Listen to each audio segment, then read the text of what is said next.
আয়ো বাগান মিজের মা কথা হুন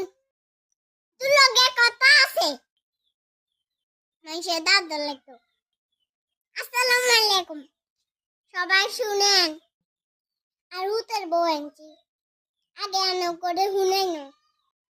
18 বছর আমাদের বইয়া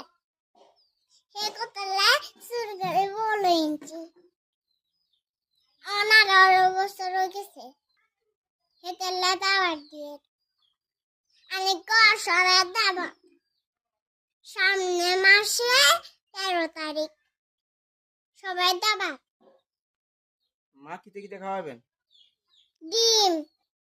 রোস মা রোস্ট কিতে আর রোস্ট কি এর কয় মরগিকে জড়াই চার ব্যাগ করি একান দিম মরকের গুস্ত খাসির গুস্ত মাছ আপনারা সবাই আয়েন ভুল করিয়েন না মা দাওয়াত দিছে মিস করিয়েন না সবাই আইয়েন ইনশাল্লাহ